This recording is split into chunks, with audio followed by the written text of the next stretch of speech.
It's going. But episode 8, not last but not least, and whatever the hell that saying goes. But yeah, we back again this week. Exciting episode. I got my two amigos with me as always. Hefe Zell, your host in the building.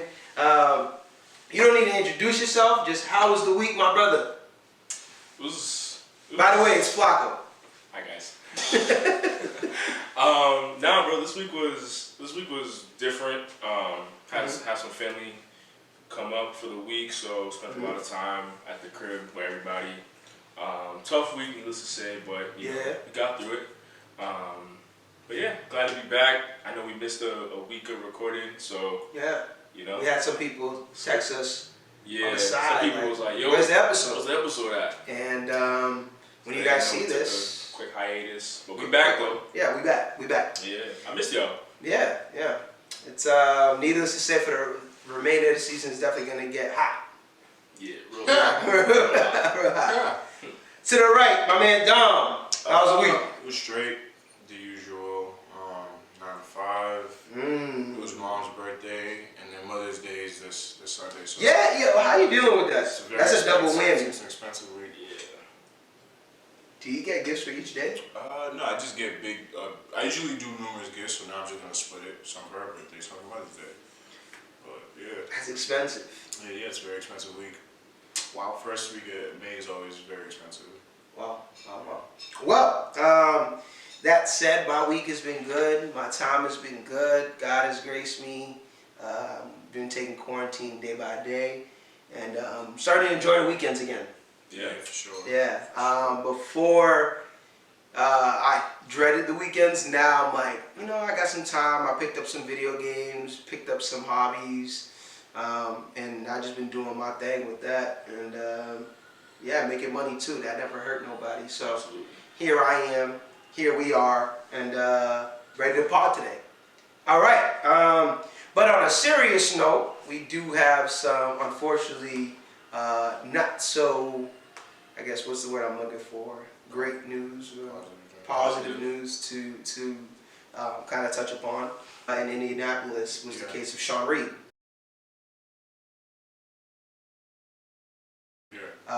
Who unfortunately was gunned down by, I don't know how many police officers there were.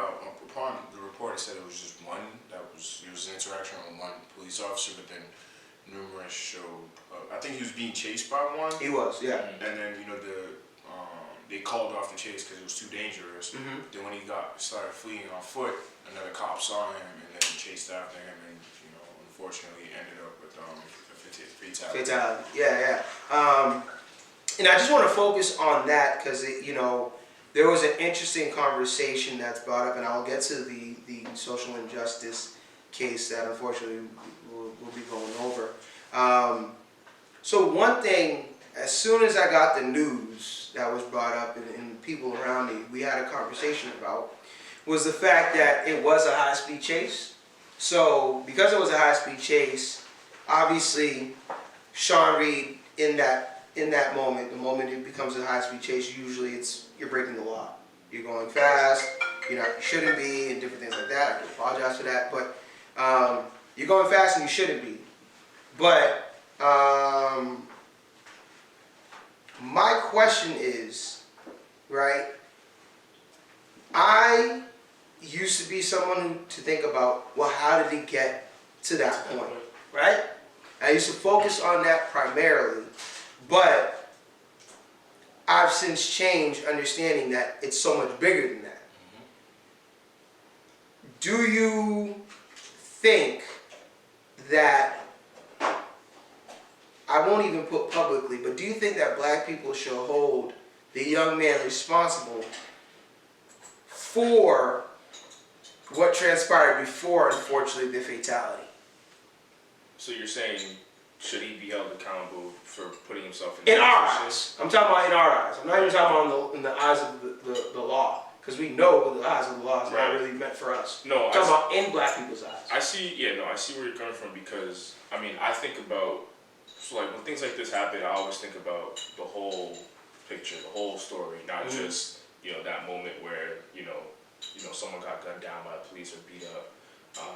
I do think about, okay, like what happened in the beginning? Where did the altercation start, if there was one or something?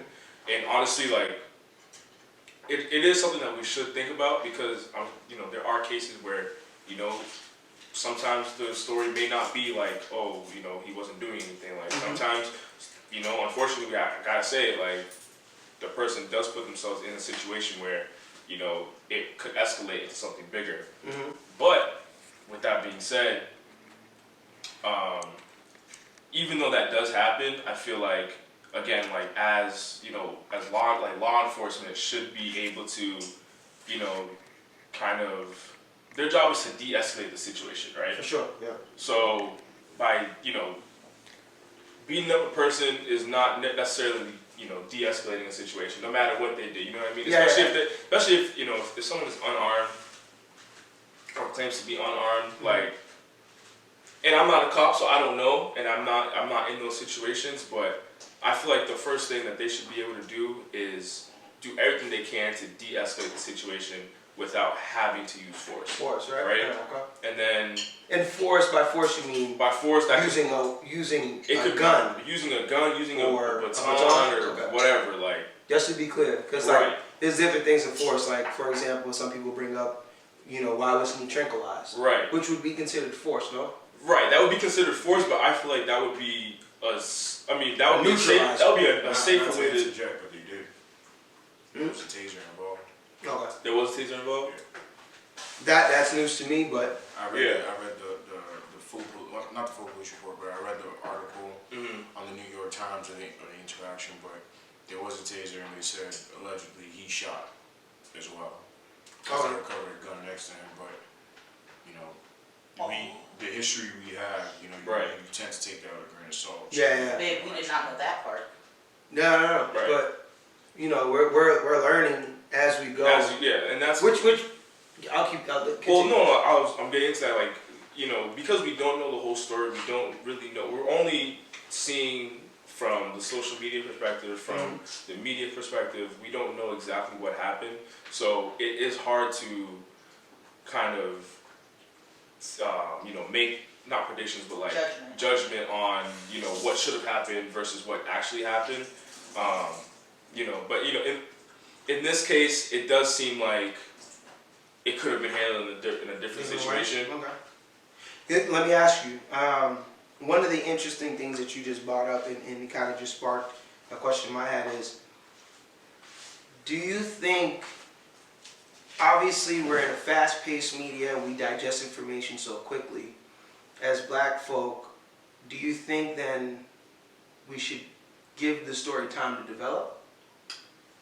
Yeah, I mean, I always think that all stories need time to develop. It's not given our experience. The moment, right. That's what I'm saying. Like the moment news breaks out, like that's not everything, right? So I think for us, the best thing that we can do is yes, take that information as it's coming in, but don't be so quick to judge and have your prediction or have your judgment on what of what's transpiring until we get more of the, you know what I mean? Like, until all the details start to roll out when they can, like that's, because your opinions are going to change. Like, you can hear one thing and have a certain opinion, and then as soon as more information rolls out, that can change or sway your opinion on a situation.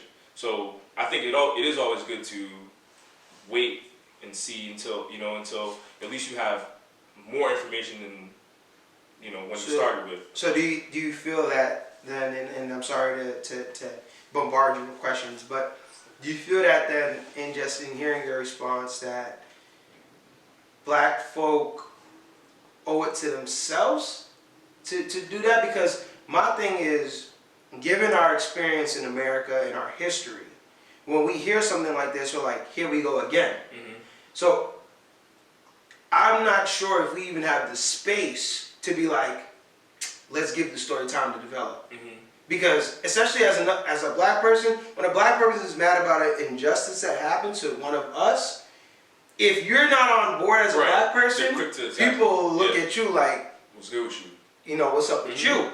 So my question is then, should we hold each other accountable of letting the story kind of play out? It's tricky. I'd say yes and no. Like for the incident with Ahmaud with the two, were they ex-cops? What was that? One was an ex-cop, whatever.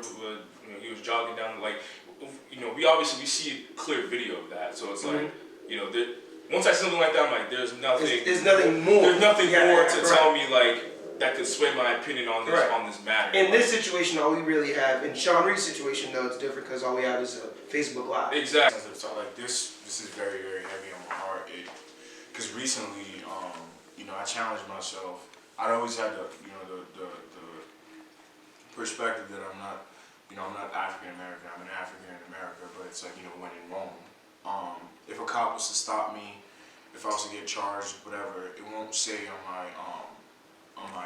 my case African. It'll say African American, exactly. So it's like, they can't differentiate that when they stop me. They're gonna, group me in with them. So I need to understand. And I've been enamored with Malcolm X, Martin Luther King, and Huey P. Newton. And when Malcolm X passed, James Baldwin, somebody one of the greatest authors that was ever lived. Sure, read his books. He gave a very, very sad eulogy, and his words moved me. So I got into reading about James Baldwin, and he didn't like America. He moved to France. That's where he lived, and that's where he was when he found out Malcolm X died. And I say all this because he inspired Ta-Nehisi Coates, which is an author, a book I just read, Between the World and Me, and it's a letter perspective of a father to his son discussing the black body. And when you said, like, let's get the full story, we shouldn't stop at the full story with Sean Reed and the cop. Because if you want to know what's actually sad, the person that killed him was black. The cop that shot him was black. So when you say let's get the full story, let's go back 400 years if you want to look at the full story. Because regardless of the interaction, and you may disagree, this may rub people the wrong way, but African American men are viewed by a certain way when it comes to cops. You ever notice most of these situations are standoffish, and it's because these men, the cops, fear us, but just as afraid if they are of the harm we're gonna do. We're talking about death, so it's like that's what we know. So it's like from the jump, you knew that interaction was gonna be tense, right? And again, he broke the law. You apprehend him in any way possible, but letting off 15 shots, they said 2 was from him, so 13 shots, and then standing over his lifeless body and saying it's going to be an open casket. Not closed casket. I thought it was open. Closed because they blasted his head off. That's basically saying it's going to be closed because the family, they're not going to be able to identify. Bro, that hurts me because, again, I know my mom has taught, I'm an only child, so I'm everything my mom has. So like the reason why I'm so cautious with the way I move, the way I am, is because when I do stuff, I'm not putting my life at risk. I mean the world to somebody. Like I'm all she has. So it's like I know that. I'm in America, I plan to be successful, I plan to have children. What scares me is me having a son that didn't grow up the way I grew up, doesn't understand things the way I understand, may not take the time to research what it's like being black. And I have a son that interacts with the police officer because I did this because I want to learn more. I can't control what my son wants to, how much he wants to embrace his blackness. And it's like, I fear as somebody that wants kids, because this isn't going anywhere. This is 400 years in the making, so this is not going to change with the next generation. Hearing stories like this, it scares me for like my brothers like you. It scares me for the future children that I plan to have, for my nieces and nephew. And it's just like, James Baldwin said, being a Negro and being somewhat conscious in America is always to be in a sense of rage. Because again, this, as you can see, this infuriates me because apprehending a man is something, but 13 bullets, and that's too much. That's not necessary, and it shouldn't take people protesting in the streets for this to be a big deal. If it was white, black, pink, green, 13 bullets, and that's not necessary. There are minorities that do feel like we should hold the victim accountable because of what they're wrong. If the police, understanding in saying that, that the police are still wrong, but we need to hold If we're each gonna other hold- if we're accountable. gonna hold Okay, each other hold on, accountable, real we quick. need to hold them the most accountable because the shield, what it says is to serve and protect. Okay, hold on. I have a question. Hold on. I'm sorry for interrupting, but I have to ask. You're saying the injustice in this is the 13 shots. Absolutely no question. Way too many bullets in one human being. No, not just that. That's Wait, what I'm saying. see, That's what I'm hold on. When we first heard about this story, we saw it as a young black man doing something reckless but running away from it, no gun, right? Now we're hearing it's a young black man running from police with a gun. As a policeman, because your stepfather said the same thing. Correct. If he's harmed, that is against the law as a policeman. So now, where's the injustice with this? Besides, if it wasn't 13 shots, let's just say it was 2 shots and the 2 shots killed him. Where's the injustice in The this? injustice is we don't know who fired first. But you just said he shot the 2 shots. No, listen to what I'm saying. But your stepfather allegedly. said unless they see that he has a weapon, which clearly means they saw he had a weapon. Listen to what I'm saying. If for example, because again, we don't know the entire situation. Absolutely. We're getting because I'm just learning that there was 2 shots Correct. from him. So Allegedly. let's say for example, he was running, and the cop started shooting first, and he shot back. Mm-hmm. That for me, now I'm not saying by That's law. injustice. No, that's injustice. And I that agree is with why. you. And that is why when you ask that question, you say, "Where's the injustice?" I cannot I didn't answer say that. where's the injustice. I said from what I said, which is from if the police saw that there was a gun. Yeah, Yeah, that's what that's I'm what I'm saying. saying. You ask, If where's the the police- injustice in that? If the police saw that there was a gun before they fired. Yes, that's what I'm saying. You're asking, where's the injustice in that? If the police see that there was a gun, I just gave you the scenario. The police see that there was a gun, right? But he's running away. He doesn't mean them harm. He's running away. You shoot first, and after that, he shoots back. What I'm saying is, outside of what law tells you, for me, as a human being, that's an injustice. And not only that, you hear in the video, within 3 shots, his body's on the floor. He's immobile. The phone hits the floor the same time Correct. his body hits the floor, and you hear 8, 9 more shots after that. That is not protecting yourself. That's an ambush. Mm-hmm. That's murder. Execution. How can a man that's on the ground, not moving, and you proceed to shoot, let's just say 6, 7, 8 more shots? That's the injustice. And standing over and mocking, this is going to be a closed cast.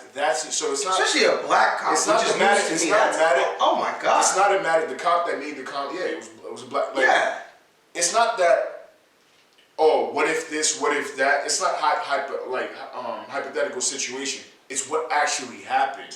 If it was 2 shots, it'd be different, but we don't know that. We're looking at 13 shots and hovering over a dead body and making that comment. That's the injustice. Okay, so just Let me ask you this question. Are you familiar with the SEAL 6 team assault on Osama? Osama. Yeah, correct. Yeah, I am. You're familiar with that story. Yeah. These are way more nerve-wracking situation. Yeah. Mhm. Shoot to kill, 1 shot. Exactly. How come they know we're going after a man in his own house? He's armed. He has Bunch of security. other niggas in there. There's trip mines, there's explosives. You're factoring all that in. That's the definition of a high pressure situation. Mm-hmm. And they know, boom, boom, get out. But a cop doesn't know the difference, and he has to execute a man. That's what you get with the parallels I'm trying to make. Yeah, for sure. I just gave you an even more stressful, you should be more afraid of your life situation compared to, running in broad daylight. First of all, and he's shooting fleeing. somebody. Yeah. The moment you say the word, he's fleeing the scene, it'd be one thing if, and again, we don't have all the details, but to my knowledge, he didn't do any wrongdoing beforehand. He was just speeding. He was driving recklessly, and then they chased him, and then he. That's exactly. So that right there in itself, for me is, okay, how does a fleeing car chase turn deadly? For me, I have my brother, who's a police officer as well. He's in the force. And he openly said to me, I don't understand why blacks jump to the race card for a lot of things, because I deal with cases where, black people, like you said, it is a standoff, and they do, antagonize the situation. But what he also said to me was, one thing I will admit though is, if it was a white man that was armed, he would be treated differently than a black man unarmed. There's a video from 2-3 weeks ago, I think it was in Baltimore, Maryland, where they had a standoff with a man with a gun. They unharmed him, they booked him, did all that. That's what I'm saying, and that is why. That's why I use the injustice. injustice. And don't get me wrong, I'm not saying all interactions with African American men and the police. I side with the African American man. No, that's not always the case. But I'm saying, I have seen, and we have seen evidence. Dylan Roof, we have seen numerous situations with a way more threatening, menacing man with a gun, and they apprehend this suspect unharmed. I'm not even throwing in the fact that Dylan Roof, they took this motherfucker to Burger King to get food. Let that sink in. They took him to Burger King to get food. This man went to a Methodist church and unloaded on 13 people. Yeah. Killed 13 unarmed African Americans that welcomed him in a church, a sanctuary, a place of worship, a place where you're supposed to be safe, the only place you're supposed to have your guard down. He walked in, pretended to be one of them, pretended, he was looking for a place to worship, and killed 13 people, and they took this motherfucker in and took him to Burger King, and not one bullet was fired. But a young man running away, you shoot him, his body hits the ground, and you proceed to shoot him more. There's no explanation. That's an execution. It's something that's a national, regardless of coronavirus and a pandemic going on, we're still in the middle of, being targeted outside in the world. Case in point with the other situation. Who was the young man's name? Ahmaud Arbery. So yeah, and I could get on a soapbox. I could talk about this for days. I don't want people to think, he's woke. He thinks, his third eye is open, blah, blah. No, because I work in corporate America. I'm not fight the system, fight the power kind of person, but wrong is wrong. Yeah. And brother jogging, you can, to give a backstory. So he, a young man, Ahmaud Arbery, by the age, I believe he was 25, right? Yeah. Was on a jog. In jogging, at least what I saw in the video and the information that I've been presented. They ran up to him because they thought he stole bikes. Yeah, so two white males. Ironically, even though we're not trying to lump on police brutality, come to find out the father, the man that shot him, was a former detective for the district attorney. Yeah, so which is why he wasn't charged right away. And you said earlier it was the driver that released that sent the video. What actually happened was the person that released the video wasn't the driver; it was a lawyer for the. No, family. I didn't say he released the video. I'm saying it was that person. He gave it to whoever he needed to give it to. The lawyer and is getting death threats now. So the lawyer talked to the family and. The family of the accused, the killer and the son, and he put this video out to say this was not a hit. We didn't go out and kill him, but it's ironic because it backfired because that's literally what it shows. Right? Yeah. So he put it out. He didn't envision this reaction because there was a struggle for the gun. That's fascinating. And the irony is, a man got killed in close range. You know what a shotgun does? Yeah. Right? The bullet expands inside you, right? And they asked President Trump, and in the middle of that, the man still politicized that. He said that was wrong. It was disgusting, but I don't know what else happened that we didn't catch on video. Those are his exact words. But we saw the whole thing. He was literally. Basically he's saying you don't know what was said. Yeah, you can't hear. Even if it was said, you saw the man jogging. And you just proved my point for me. That's the rage. He's still trying to justify. That's your president. That person's action. No, he's still trying to justify the killer's action, and that's what I'm saying. Like that's the irony in all of this is you try to find you can't say wrong is wrong. You try to find something like, well, you never know. Right. Like I said, there is nothing that warrants you to execute a man again in broad daylight. Another. Right. Yeah. I agree with you, but I'm saying like the president again, what's the president's job? Unify the people. You're the leader of the free world. It's America. I'm not the one that was And it's blatant. dapping Trump up or anything. Or No, I know what you're saying, but I'm Okay. saying even in this moment, when wrong is wrong, he still said, What do you expect though from another white man though? I'm saying from That's a the black. point, though. No, that's what I'm saying. Like that's what you expect from a white person who's trying to defend a white person, as black people try to defend black. Is what I'm saying. But what he's trying to say is and that's not the that time is to say our that is our Absolutely not. that is our what he's trying to say is that's our nation leader. Right.